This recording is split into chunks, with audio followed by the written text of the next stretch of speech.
Les Néphilim, ces êtres fascinants et effrayants à la fois, incarnent l'un des plus grands mystères de l'histoire biblique. Leur existence soulève des questions profondes et suscite une curiosité insatiable chez les chercheurs, les théologiens et les passionnés d'énigmes bibliques. Ces êtres hybrides, nés de l'union interdite entre des anges déchus et des humains, symbolisent une époque où les frontières entre le spirituel et le terrestre furent bouleversées. Avant le déluge cataclysmique, ces étranges créatures arpentaient la terre, semant la peur et la confusion. Décrits comme des géants, ils dominaient par leur force et leur stature impressionnante. Mais leur influence allait bien au-delà de leur apparence physique. Ils étaient perçus comme des figures quasi divines, capables de manipuler les humains et de corrompre les structures morales de la société. Cette corruption était si profonde qu'elle a conduit Dieu à intervenir directement par le déluge, un acte de purification pour restaurer l'ordre et la sainteté sur terre.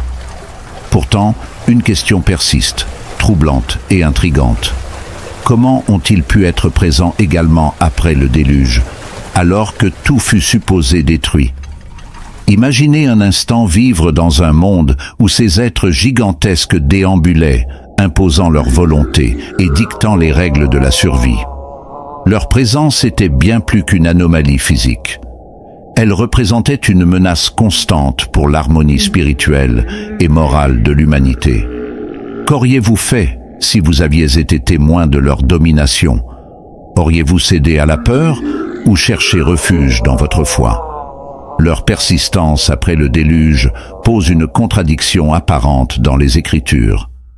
Des passages bibliques, comme celui relatant l'exploration de la terre de Canaan par les Israélites, mentionnent encore les Néphilim. Comment cela peut-il être possible si le déluge avait pour but d'éliminer toute trace de leur existence? Cette question ouvre la porte à de multiples théories, certaines fascinantes, d'autres controversées, mais toutes enrichissent le débat sur leur rôle dans l'histoire biblique. Cette contradiction vous pousse-t-elle à remettre en question votre compréhension des Écritures ou renforce-t-elle votre curiosité?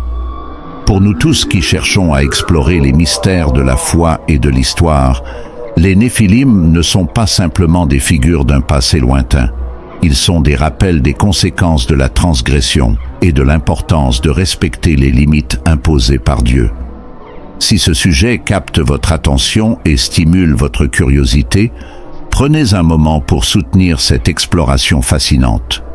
Cliquez sur « J'aime » pour aider à faire connaître cette vidéo et abonnez-vous à notre chaîne pour ne pas manquer nos prochaines plongées dans les mystères bibliques. Ensemble, poursuivons cette quête vers l'inexploré.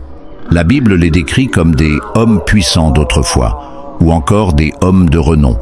Pourtant, leur existence pose une question fondamentale. Comment ces créatures auraient-elles pu survivre ou réapparaître?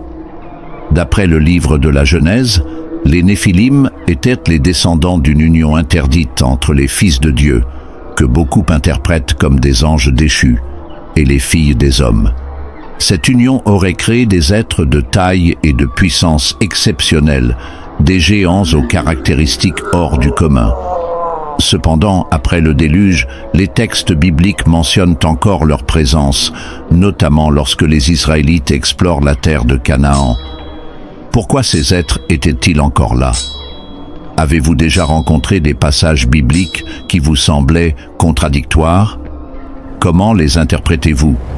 Pour mieux comprendre cette contradiction apparente, analysons les différents indices laissés dans les Écritures et examinons les théories fascinantes à ce sujet. Pourquoi les anges déchus ont-ils choisi de transgresser les limites imposées par Dieu? Ce choix semble aller bien au-delà d'une simple rébellion. Certains chercheurs avancent l'hypothèse que leur intention était de corrompre la création divine en introduisant un nouvel ordre, hybride, entre le divin et l'humain. Cette corruption aurait eu pour but de détruire l'harmonie initiale voulue par Dieu. Pensez-vous que ces motivations étaient animées par la jalousie envers les humains ou par une soif de pouvoir? Les Écritures laissent entendre que cette action n'était pas accidentelle, mais bien une manœuvre délibérée visant à défier Dieu et à altérer son plan originel pour l'humanité. Les Néphilim sont souvent décrits comme des géants, mais leur nature exacte demeure un mystère fascinant qui suscite de nombreuses interrogations. Leur immense taille et leur force colossale, couplées à une réputation d'hommes puissants et de figures redoutées, les placent dans une catégorie au-delà de la simple humanité. Cependant, étaient-ils simplement des êtres physiques ou possédaient-ils aussi des attributs spirituels ou surnaturels qui les rendaient encore plus uniques? Selon les écrits apocryphes, notamment le livre d'Enoch, les Néphilim étaient non seulement de gigantesques prédateurs, mais aussi des vecteurs de corruption pour l'humanité. Ils se livraient à des actes violents et dominaient les sociétés humaines. Leur présence bouleversait les structures morales et éthiques du monde pré-déluge, contribuant à une époque de chaos où la survie était dictée par la force brute et l'oppression. Le gigantisme des Néphilim n'était pas simplement une curiosité biologique, mais peut-être le reflet d'une grandeur spirituelle pervertie. Certains théologiens pensent que leur existence symbolise l'échec de l'humanité à maintenir l'harmonie avec le divin.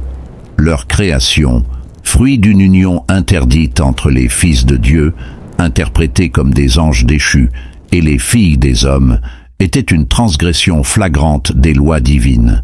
Cette union aurait engendré une race hybride qui ne respectait ni les lois spirituelles, ni les normes établies par Dieu. En outre, certains chercheurs avancent que les Néphilim ont joué un rôle crucial dans le développement technologique et culturel des civilisations anciennes.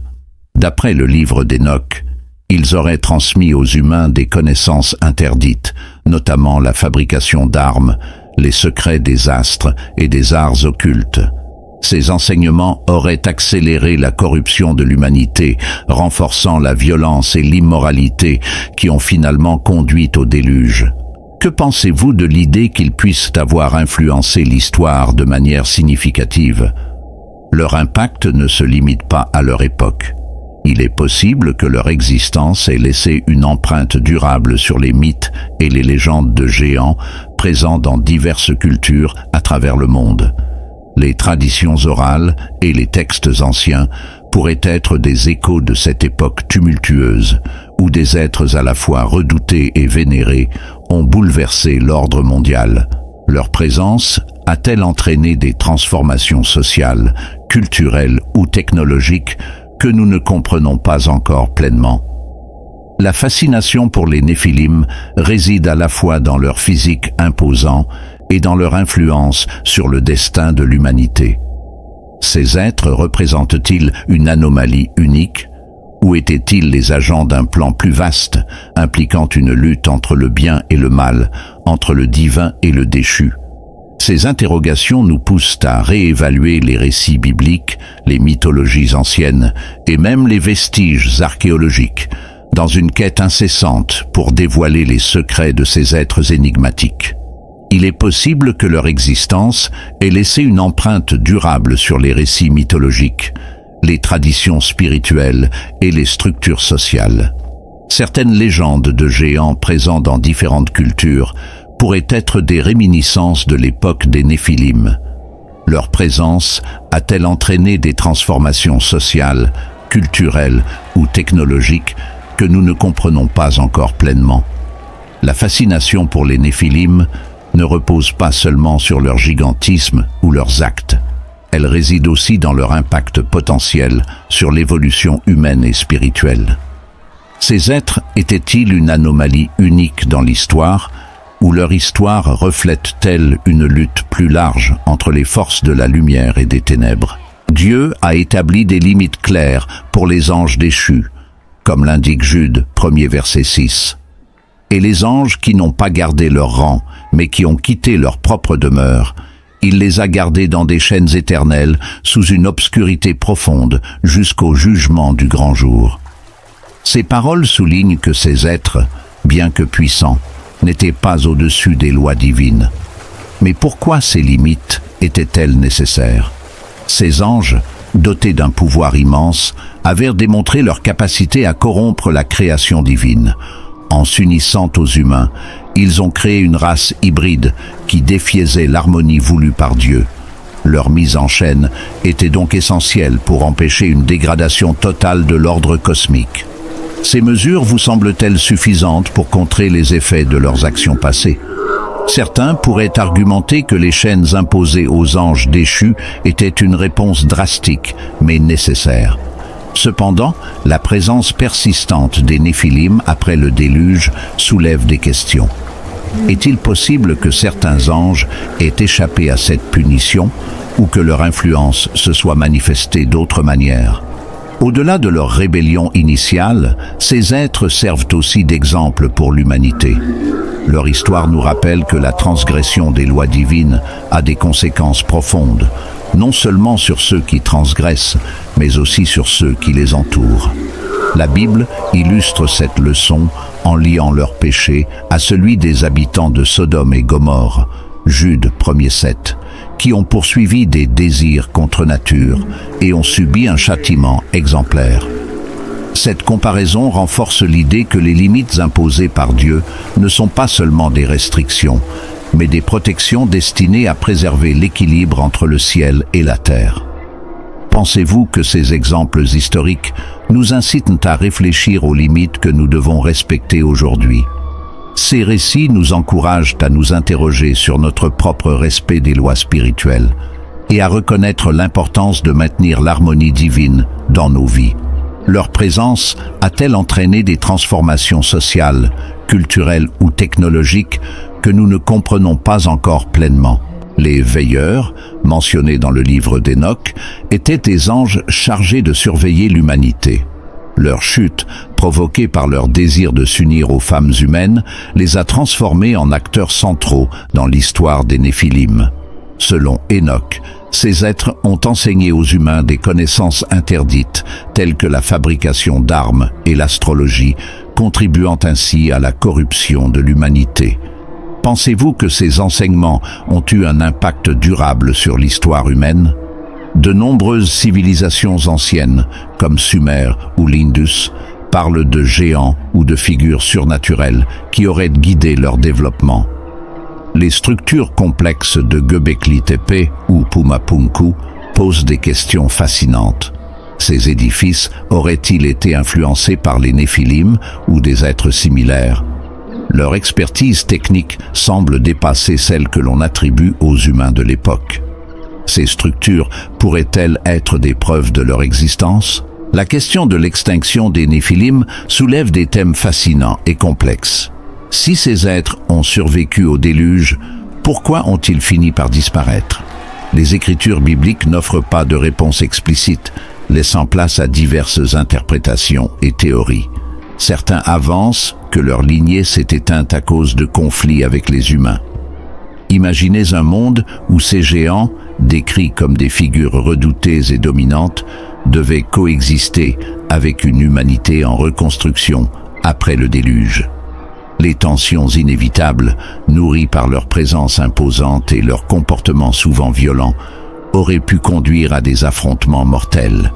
La supériorité physique des Néphilim ne suffisait peut-être pas à équilibrer les ressources limitées et les rivalités croissantes, menant ainsi à leur déclin. D'autres suggèrent que leur disparition est due à une dilution génétique. Au fil des siècles, alors que les populations humaines augmentaient et que les unions entre les descendants des Néphilim et des humains ordinaires devenaient plus fréquentes, leurs caractéristiques uniques auraient progressivement disparu. Cette hypothèse trouve un écho dans la théorie de l'érosion génétique, selon laquelle des traits dominants peuvent se diluer au fil des générations. Cependant, la théorie la plus intrigante reste celle d'une éradication directe par Dieu. Les Écritures mentionnent de manière récurrente la volonté divine de purifier la terre des influences corruptrices. L'histoire de David et Goliath pourrait être interprétée comme un symbole de cette éradication progressive, où l'intervention humaine, guidée par la foi et la volonté divine, a joué un rôle crucial. Goliath, représentant l'héritage des Néphilim, a été vaincu par David, un jeune berger muni d'une foi inébranlable. Ce récit pourrait signifier que, même face à des adversaires apparemment insurmontables, la foi et la justice prévalent toujours. Croyez-vous que leur disparition était inévitable ou planifiée par le divin? Peut-être que l'extinction des Néphilim n'était pas simplement un événement, mais une nécessité dans le plan divin pour rétablir l'ordre et l'harmonie sur terre. Leur disparition souligne les conséquences inévitables de la transgression des lois spirituelles et de l'abus du pouvoir. La recherche scientifique et archéologique sur les Néphilim reste un domaine de débat intense. Bien qu'aucune preuve définitive n'ait encore été découverte, plusieurs indices suscitent l'intérêt des chercheurs et des amateurs d'énigmes bibliques. Certains fossiles et anomalies géologiques, tels que des ossements de grande taille ou des structures inhabituelles, sont souvent présentés comme des éléments potentiels à étudier. Des récits anciens, trouvés dans des cultures variées à travers le monde, mentionnent des géants ayant habité la Terre, ce qui pourrait refléter une vérité oubliée. Par exemple, les ruines monumentales de sites comme Pumapunku ou Göbekli Tepe posent des questions fascinantes sur les capacités techniques et physiques nécessaires à leur construction. Ces sites pourraient-ils avoir un lien avec les Néphilim ou leurs descendants? D'autres chercheurs explorent la possibilité de preuves génétiques. Avec les avancées dans l'analyse de l'ADN ancien, il n'est pas impossible que des traces d'un mélange entre l'humain et une autre forme de vie soient un jour découvertes. Les théories sur l'existence de gènes dormants ou éteints qui pourraient être liés aux Néphilim alimentent également les discussions scientifiques. Pensez-vous que la science pourrait un jour valider ces récits? La science et la foi peuvent parfois sembler opposées, mais elles partagent une quête commune, la recherche de la vérité. Que ces récits soient confirmés ou non, ils nous rappellent l'importance de garder un esprit ouvert face aux mystères de notre passé et de continuer à explorer les frontières de la connaissance. La recherche scientifique et archéologique sur les Néphilim reste un domaine de débat intense. Bien qu'aucune preuve définitive n'ait encore été découverte, plusieurs indices suscitent l'intérêt des chercheurs et des amateurs d'énigmes bibliques.